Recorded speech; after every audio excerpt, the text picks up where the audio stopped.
That was chaotic. Yeah. Yeah, it's my Apple computer. It was I had Facebook up on one of my web things. I had to shut it down. So I hope it's still recording on Facebook. Does anybody have Facebook handy you could check? I think Jane does.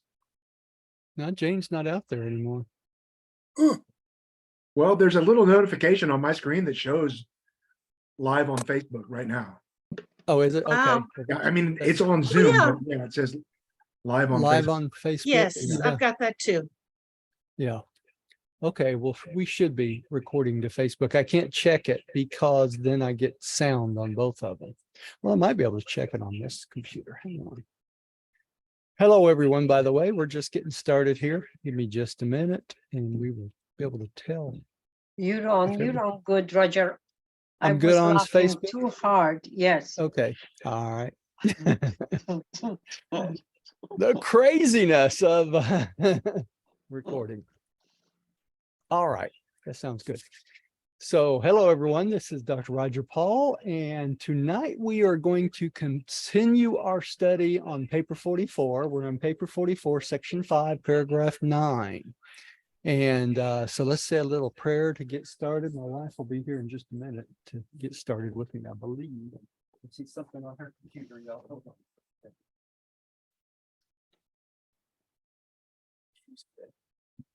She should be muted, so it should be all right. Father, thank you for bringing us together tonight that we might study your wonderful revelation. We thank you for the opportunity to do this. We thank you for all of those people that are out there listening to our videos each and every week. It just keeps multiplying exponentially, really. Getting a lot more people, a lot more countries listening to us. And I'm grateful for that. We're getting the word out there and people are learning from it and blessed from it. And we just thank you for this opportunity to serve you in this way. Pray that you'll open our hearts and minds now that we might remember this and share it with others. Just say this in the name of your son, Michael, Jesus of Nazareth. Amen. Amen. Amen. Okay. We have paper 4459. And last time we went through almost all of this section. So this is the last couple paragraphs of this section. So let's start here. Pam, would you take the first one for us, please? Sure. You will receive your first lessons in these when you reach the mansion worlds after you have become Urantia beings and have begun to experience the technique of spirit affairs. Know the innermost circle of Havona, and that after the pilgrims of space have traversed the circles, they must be inducted to the long, reviving rest of paradise. This is not only a technical requirement to transit from the career of time to the service of eternity, but it is also a necessity, form of rest required to replenish energy losses incident to the final steps of the experience or reserves of spirit power, next stage of the endless career. Okay, so what they're talking about is the transit from Havona to paradise is where this long sleep happens. And first of all, it takes a long, long time to go from Havona to paradise. That's the first thing you need to understand. And you're transported by seraphim, of course. But during that period of time and you're asleep, your energy is replenished because of all the energy you've expended going through the circuits of Havana and going through the mansion worlds and everything else. So it's like a spiritual revival for you during this period of sleep. And of course, you have no memory of this. When you go to sleep and leave to Havona to paradise, when you wake up on paradise, it seems to you like you just went to sleep. You just woke back up, just like it is when we go to the mansion worlds. Okay, but this is a very long, restful sleep, and that's what they're talking about here. It takes Roger, yeah. isn't there a similar long sleep between the super universe and Havona? That's true. That there is, and it's the same principle. Rodney, because we're going from a early, from, I believe it's a 4th stage spirit to into the 5th stage spirit when you get to Havona. I believe it was the 4th stage. Don't quote me on that, but you need that spiritual revival from the super universe to Havona also to recharge yourself. So that's true. It is the same situation. But of course, it's just like I said, you have no consciousness during that period of time. So you have no consciousness of time. So when you go to sleep on the 6th or on the 7th super universe and you wake up on Havona, it's just like you're totally revived and you don't have any recollection of loss of time. Of course, there's no time in Havana anyhow. No, there's not, so it doesn't matter, right? Right. All Yeah, right. it doesn't matter. Okay, let's see if I can get this to go again. There we go. Hang on, y'all.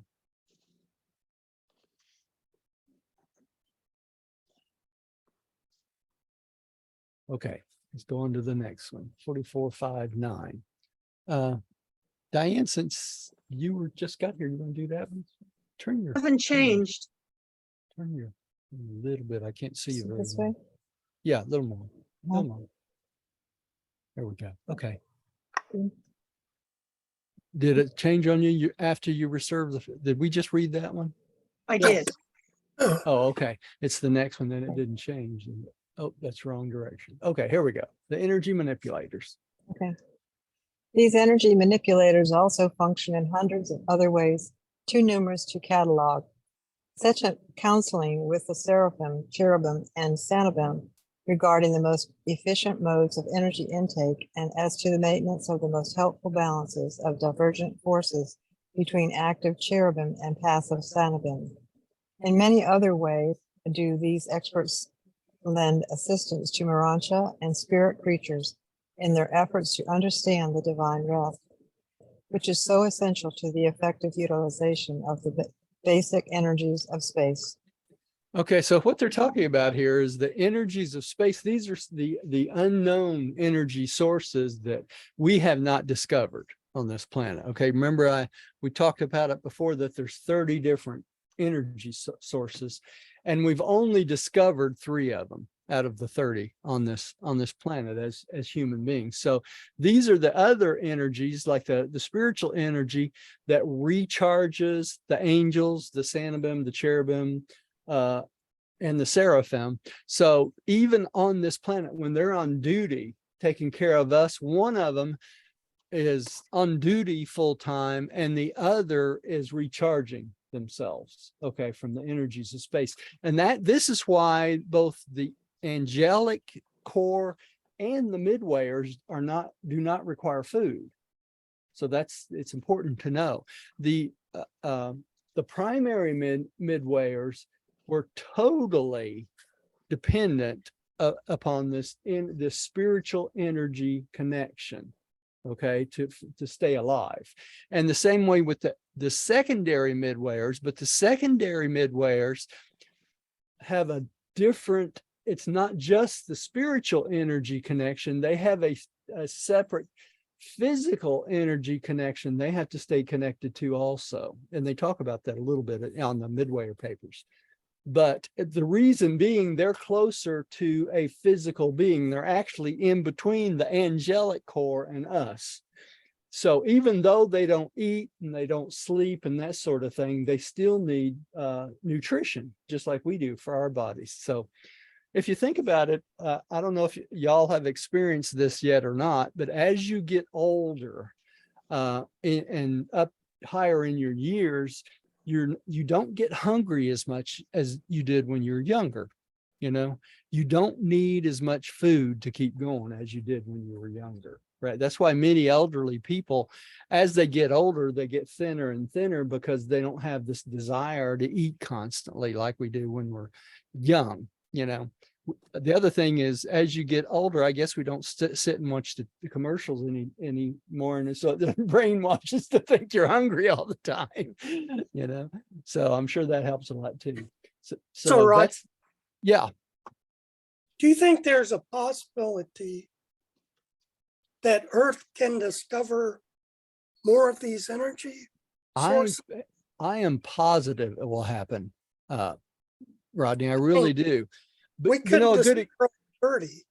a good example of that is quantum energy. You know, that's the big thing right now. The scientists are starting to just beginning to understand quantum theory and how quantum theory works, and that's an energy source. So if you understand how you can travel through space or kind of short circuit the times required to travel long distances and things like that, that's part of the quantum physics. Okay, and we're just now getting into that. And a good example of that is all this new AI stuff. Is they're coming up with computers. They're built on quantum theory, so they work hundreds of times faster. And that's why this AI is such a, well, it's a good thing and a bad thing. If it's used for good purposes, it'd be a wonderful thing. But if it's used for bad purposes, it's the worst thing that can happen to the planet. Okay. So, you know, we as citizens of this planet, and I'm sure the Midwayers feel the same way, as these things are developed, they have to be controlled properly, and they have to be enveloped in moral fabric and standard. Because if they have no moral fabric and standard, what's going to happen? They're going to be just like human beings, and you know what human beings want to do? They want to take over the world all the time, right? Of course. Always some nutcase out there that wants to rule the world, right?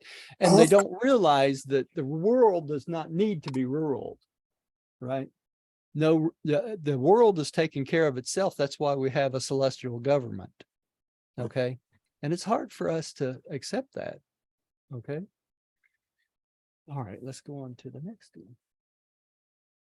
Designers and embellishers. Let's see, Pam, we got you. Neil, would you take the next one, please? Sure. The designers and embellishers.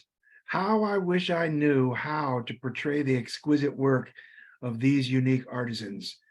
Every attempt on my part to explain the work of spirit embellishment would only recall to material minds your own pitiful but worthy efforts to do these things on your world of mind and matter. Did y'all catch that little pitiful Yeah, in there? pitiful but worthy. But worthy. So what they're telling us, when I spend all these hours out in the garden and the yard and stuff like that, I'm wasting my time. Like an insult. Yeah. Weed eater, what's that? You know? All right. Go on to the next one. Rodney, would you take this first little sentence? And you don't get away with just one sentence. You'll have to do the next. This core, while embracing over 1,000 subdivisions of activity, is grouped under the following 7 major heads. Did that 7 come up there again? All right, go ahead and take the next one. A too, lot Rodney. of 7. A lot of 7s. 1, the craft workers of color. These are they who make the 10,000 color tones of spirit reflection peel forth their exquisite messages of harmonious beauty. Aside from color perception, there is nothing in human experience to which these activities may be compared. Okay, so here we are again, right? So the things we do were kind of, it's kind of like kindergarten, right? Even less than kindergarten. All right. The sound designers. This would be an interesting profession, wouldn't it? Jane, would you take the next one, please? Number 2, the sound designers. Spirit waves of diverse identity and Morontia appreciation are depicted by these designers of what you would call sound. These impulses are in reality the superb reflections of the naked and glorious spirit souls of the celestial hosts. Okay, so you see sound designers, you would think it would have something to do with music, would you?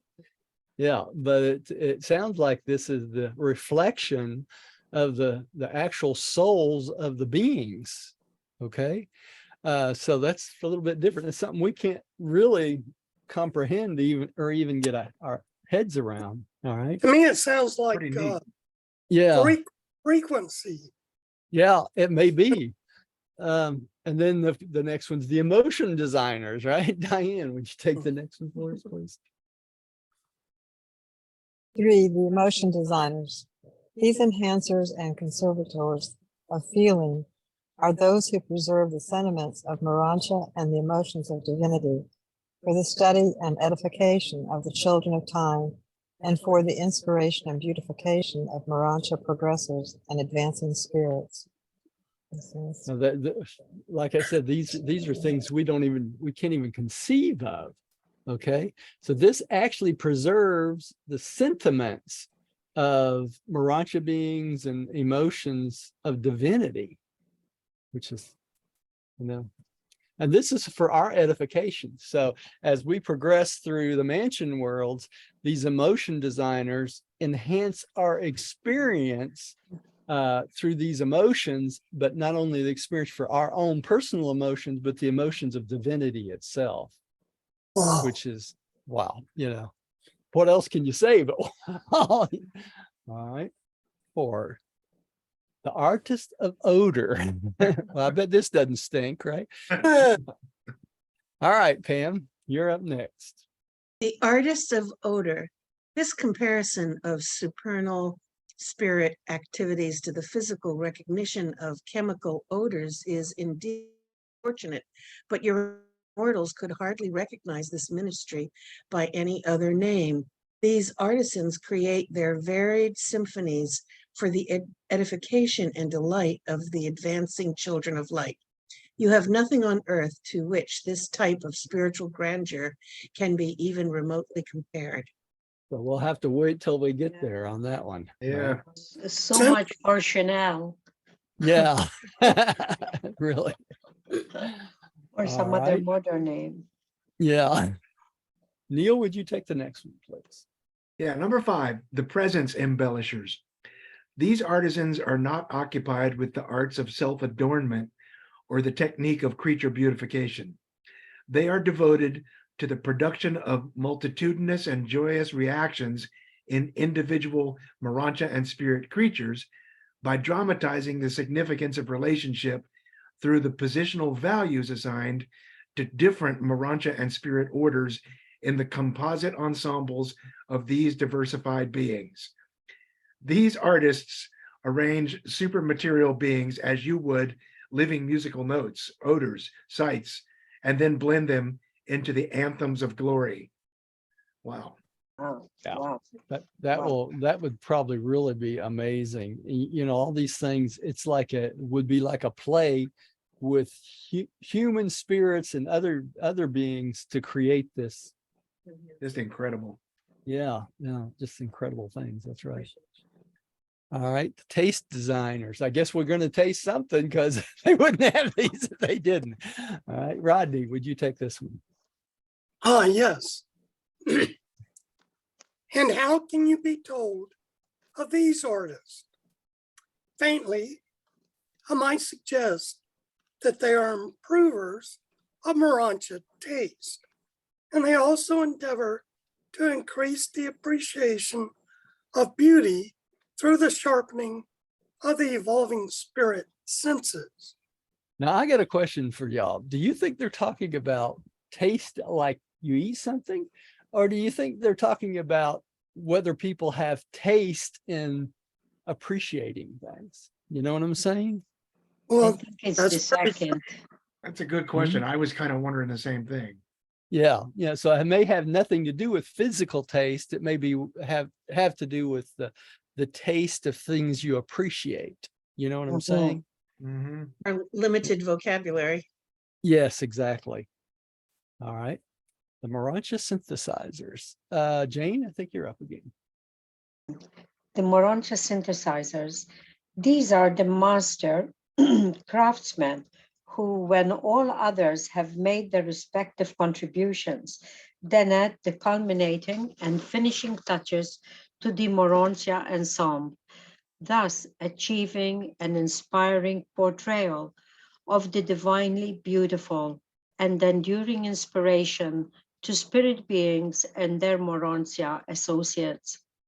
But you must await your deliverance from the animal body before you can begin to conceive of the artistic glories and aesthetic beauties of the Morontia and spirit worlds. So it's sure not going to be like here, right? For sure. All right. So these beings synthesize all this stuff together and make it all come together so we can appreciate it as Morontian spiritual beings. Has nothing to do with our physical world anyway. No. Not at all. But we Okay, could think one way, Roger. What's that? You know, if you were royalty, they would train you all your life from the moment of birth, how to approach, what to do. Yeah. Well, maybe it's a these, very that's small, what, poor comparison, but yeah, but maybe that's the sort of thing they do. They prepare people for their new life, their new world, their new body, their interaction with other beings, right? yeah, You know, because it's all going to be different. Everything's going to be different for sure. they have to groom us. That's right. So, the harmony workers, dear, would you take number 7 here? 7, the harmony workers. These artists are not concerned with music, painting, or anything similar, as you might be led to surmise. They are occupied with the manipulation and organization of specialized forces and energies which are present in the spirit world, but which are not recognized by mortals. If I had the least possible basis for comparison, I would attempt to portray this unique field of spirit achievement, but I despair. There is no hope of conveying to mortal minds the sphere of celestial artistry. Nevertheless, that which cannot be described may still be implied. It's interesting they call these harmony workers, and it's got nothing to do with music, painting, or anything. So, you know. Yeah, Well, we harmony understand perfectly. as the energy. That's the energy, bringing it all together in harmony, right? All right. Pam, would you take the next one? Beauty, rhythm, and harmony are intellectually associated and spiritually akin. Truth, fact, and relationship are intellectually inseparable and associated with the philosophic concepts of beauty. Goodness, righteousness, and justice are philosophically interrelated and spiritually bound up together with living truth and divine beauty. Beauty. Let me try to change this view here. Y'all bear with me a second.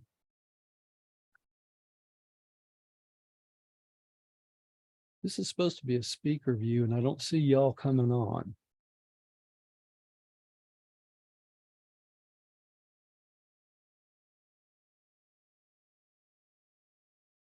Give me a second. Y'all still see the same thing on the screen as you had been?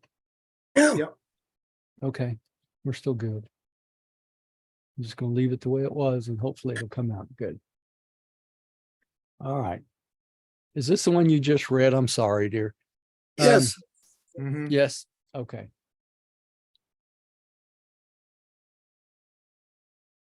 Okay, there was a comment I wanted to make about this. Notice here it says, beauty, rhythm, and harmony are intellectually associated and spiritually akin. That's kind of an interesting statement, isn't it? So all the things that's beautiful, good, rhythm, harmony, all these things, truth and fact are intellectually inseparable. So, and it goes on to say, so with philosophic concept of beauty, goodness, righteousness, that sort of thing. So it's kind of saying in a way that anything that's true, anything that's good is so associated, they're inseparable. So I have a comment about this, and this is this. when this website truthbook.com came out, okay, for a while there was this big uproar because of the name Truth Book, right? And yet it was right on the money, because that's what it is. The Urantia book is what? Truth. Truth, fact, and inseparable from beauty, goodness, righteousness, and justice, right? So in essence, if they would have called the Urantia book the Truth Book, they would have been right on the money, right? Yep. Think of it that way, you know? So they weren't wrong in naming it that. Let me go back over here again. All right. Did I skip over any? Let me go back one. No, okay. Next. Who's up again? Neil? I think you're up again. Okay. Cosmic concepts of true philosophy, the portrayal of celestial artistry, or the mortal attempt to depict the human recognition of divine beauty, can never be truly satisfying if such attempted creature progression is ununified. These expressions of the divine urge within the evolving creature may be intellectually true, emotionally beautiful, and spiritually good, but the real soul of expression is absent unless these realities of truth, meanings of beauty, and values of goodness are unified in the life experience of the artisan, the scientist, or the philosopher. Okay. So this is the dangerous lead we're talking about here. Okay. First, they're talking about concepts of true philosophy. It starts out with that, you know, and our concepts of divine beauty can never be unified in one concept unless we incorporate all these aspects of it into one reality. Does that make sense? Mhm. Did I lose everybody? No. The concepts of true philosophy and the concepts of truth, beauty, goodness, soul meanings, beauty, meanings of beauty, values, you know, over and over in the book, they talk about the truth, beauty, and goodness of life itself. Okay. And you can't have a truth, beauty, and goodness unless you unify all these things together into one moral life experience, whether you're an artisan, a scientist, or a philosopher. So let me give you an example of this. And that's why it's kind of a slippery slope to get on. But if you live your whole life trying to do some scientific thing or some philosophic thing or whatever, and you have no concepts of divinity and goodness and spirituality, then you're missing a huge part of the parts that put things together to make it a life experience. You with me? Mhm. So if you just believe in science and nothing else, without any God, without any spirituality, without anything else, then you've missed the boat. Because you're reporting on what? Physical experiences that have no spiritual value. Are you with me? Mhm. Okay. Only by incorporating the other things into your life experience can you relate the soul value of the meanings of beauty, the values of goodness, and all these other things into your life so that it makes your life worthwhile. Okay. So can we have just a religionist without believing in any science or anything like that? No, we can't. Doesn't make sense, does it? Because it's one of the parts that brings the whole together. Okay. The same thing with a scientist. Can you have a scientist that doesn't believe in God? No, it makes no sense, because all his scientific facts that he's trying to come up with are based on God the Father. Mhm. You know, I don't know if y'all remember this. Years ago, Stephen Hawkins got on the TV and was saying that he didn't believe in God. I Okay. remember. You remember that? Anybody else remember that? Yes. Yeah. Yes. It kind of negated everything in his life's work, but because without God, you have no what? First cause. of anything, right? So if you have no first cause, that negates everything that comes after it, everything. Does that make sense? So you can come up with formulas, you can come up with mathematics, you can come up with all these different things that has no basis to it from the beginning, because you can't build upon nothing, right? Mm-hmm. It's not a valid argument any way you look at it. So I wanted to bring that out when we talked about So this we won't be paragraph. seeing him on the Morantia world. Well, I Well- think we will be, because from what I understand, as he got close to death, I believe he professed to believe in God. You know, Wow, that happens to many, many, many people, right? right. You Especially know, people like Roger, him who are super intelligent. Eventually Yeah. they figure out, wait a They minute, figure it this is out. ridiculous. Yeah, sooner or later. Yeah, Jane. yes, what you're reminding me of here, Roger, is that what Jesus said, when you do all these things and you're going to get all the earthly recognition and it's not for the glory of God, then you have received your reward here on earth because you did it Yes. for yourself. Right. And I think Jesus pointed that out. He did. That that's earthly when you do it for your own self and for your recognition. But That's right. when they recognize that fact and give the thanks and glory to God, then God is glorified in them. Mm-hmm. Yeah. Yeah. And, and we have to do that ourselves. When we talk about these things each week, 2 or 3 times a week, we have to make sure that we're not doing this for our own benefit. Because if we do it for our own benefit and not the benefit of God, then it's just like you said, Jane, we get our reward here. We don't get our reward in heaven or in the mansion worlds, do we? And the reward that you receive from this is not just for what you put out, it's what you receive also. Let me give y'all a good example of that. When I stand up here Tuesdays and Thursdays and Sundays and talk about everything that's in this book, if I did it because I wanted to make everybody think I was smart, I would lose the boat. I would miss the boat completely, right? I mean, that's just all there is to it. Because the only benefit of doing this is to help mankind and to distribute God's love throughout the whole world and make people understand that, right? Service. So it's nothing to do with us. It's nothing to do with me. It's nothing to do with you.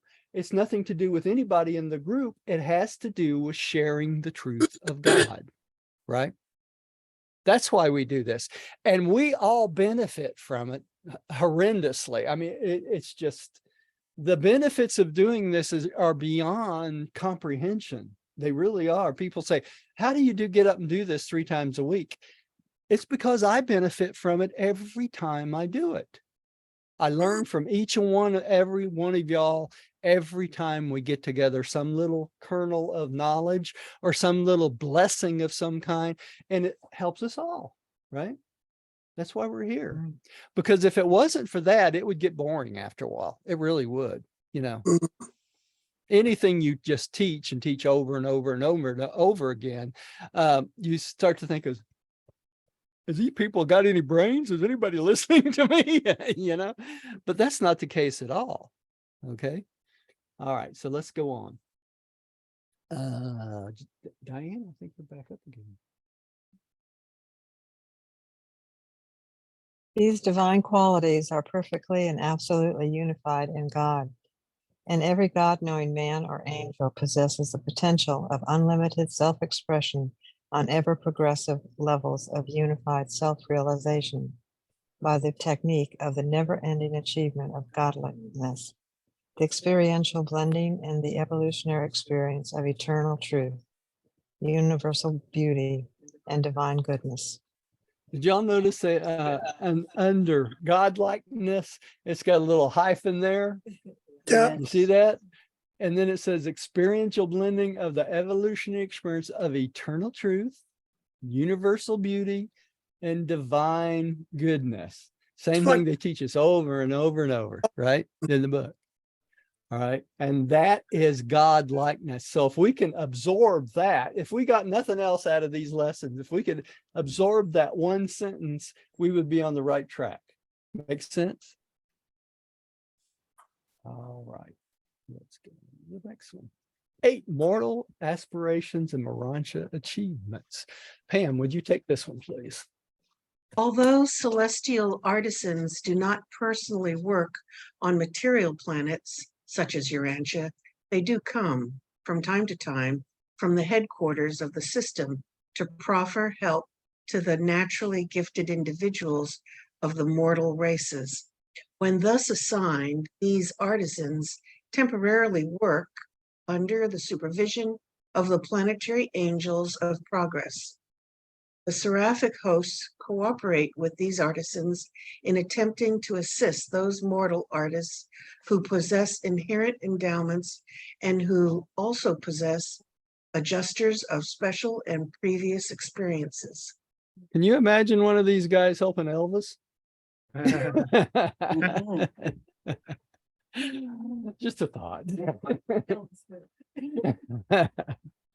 All right. So these celestial artisans don't work on our planets, right? They do work on the system's headquarters and that sort of thing, but they help those who are already talented to help expand their talents and benefit everyone even more, you know, so kind of interesting.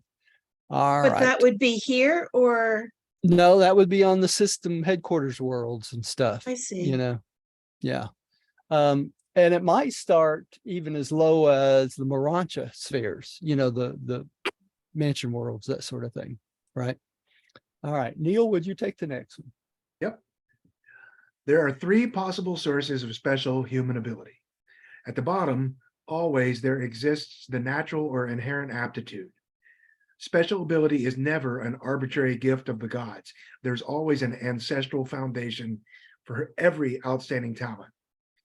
In addition to this natural ability, or rather supplemental thereto, there may be contributed the leadings of the thought adjuster in those individuals whose indwelling adjusters, excuse me, may have had actual and bona fide experiences along such lines on other worlds and in other mortal creatures.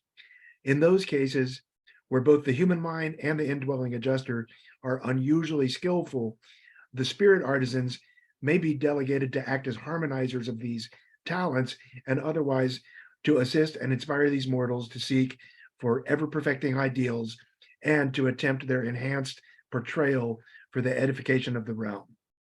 Okay, so it may not only be a natural talent that you inherited, it could also be talent that the thought adjuster has brought with him from a previous experience in another mortal. So just because you're super talented in music or art or something like that, it may not all just be coming from you. It may be your thought adjuster inserting some of that talent in there for you. So don't get on the high horse because it may not be you at all. That's You pretty know? neat to think about too, because Yeah. we know the adjusters have basically like a dossier of the person they're going to, Yeah. you know, And yeah. to Yeah. indwell. So it's Right. almost like they could say, hey, this guy is probably going to be a great whatever Yeah. composer. I had Yeah. this guy last time that was a really great composer. I know something about that. I want That's to meet right. this guy. That's pretty cool. Yeah. Yeah, it is pretty cool because they have that choice, right? Mhm. All right. Rodney, would you take the next one, please? Yes. There is no caste in the ranks of spirit artisans, no matter how lowly your origin.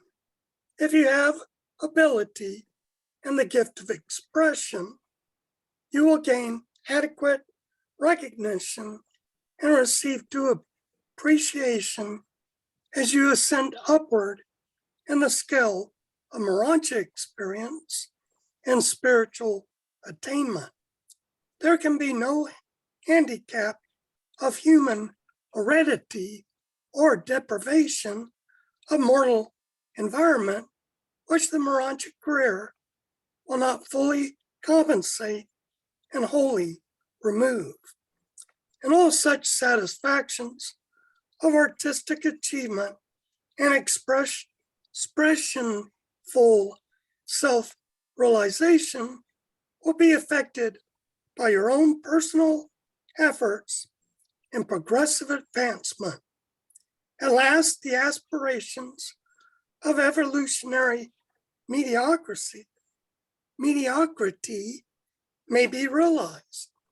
While the gods do not arbitrarily bestow talents and ability upon the children of time, they do provide for the attainment of the satisfaction of all their noble longings and for the gratification of all human hunger for supernal self-expression. So that, what does this tell us? It tells us no matter what it is we wanted to do in our lives, if we don't do it in this life, we have the opportunity to do it in the one to come. Okay. So if there's anything, let's say you always wanted to learn to play the piano and you never had the opportunity, you know, you didn't live anywhere there was a piano and you didn't grow up with it. You will get that opportunity when you get to the mansion worlds. If it's something you truly want to do, you can satisfy that desire to do those things, right? So there's nothing in life that you're going to miss out on if you truly want to do it, okay? Which is great to know, you know, there's a lot of different things in life we don't have time to get around to because we're busy running around feeding ourselves and working and taking care of children and that sort of thing and don't have the opportunity to do it. All right. Jane, would you take the next one, please? But every human being should remember many ambitions to excel, which tantalize mortals in the flesh, will not persist with these same mortals in the Morontia and spirit careers. The ascending Morontians learn to socialize their former purely selfish longings and egotistic ambitions. Nevertheless, those things which you so earnestly long to do on earth and which circumstances so persistently denied you, if after acquiring true Mota insight in the Morontia career, you still desire to do, then will you most certainly be granted every opportunity fully to satisfy your long cherished desires. So after you get a little Moda insight, your idea of things are going to change. But if there's things that you still want to do, you're get the opportunity to do them. Okay. So it depends on what it is and what's your motivations to do it. All right. Diane, would you take the next? Before ascending mortals leave the local universe to embark upon their spirit careers, they will be saturated, respecting every intellectual, artistic, and social longing or true ambition which ever characterized their mortal or Morontia planes of existence. This is the achievement of equality of the satisfaction of self-expression and self-realization, but not the attainment of identical experiential status, nor the complete obliteration of characteristic individuality in skill, technique, and expression. But the new spirit differential of personal experiential attainment will not become thus leveled off and equalized until after you have finished the last circle of the Havana career. And then will the paradise residents be confronted with the necessity of adjusting to that absentite differential of personal experience, which can be leveled off only by the group attainment of the ultimate of creature status, the seventh stage spirit destiny of the mortal finaliters. Okay, so it all culminates in us all becoming seventh stage spirits, okay, in the end. But there's anything that you want to do, any expression you want to do, you have the opportunity to do that. And y'all have to remember there is no time after this life, right? So however long it takes, it's just fine. It's just existence. It's just a way of life. It's kind of interesting if you think about it. As human beings, we're time associated to the point where we think everything has to do with time, and it doesn't. Even scientists today, when they talk about this quantum physics and stuff, moving through space at this amount of time, the speed of time, that's all human concepts. That's not spiritual concepts, because in reality, time is just a sequence of events. And that's why you can't travel forward in time and you can't travel back in time, because it's not like going down a line. It all happens at the same time. So to God the Father, everything just is. If he projects what's going to come into the future, all he has to do is think about it, and it creates itself, right? Because he's God. All right, so it's important to understand that. So when they talk about the seventh stage spirit destiny of mortal finalators, to God the Father, we're already there.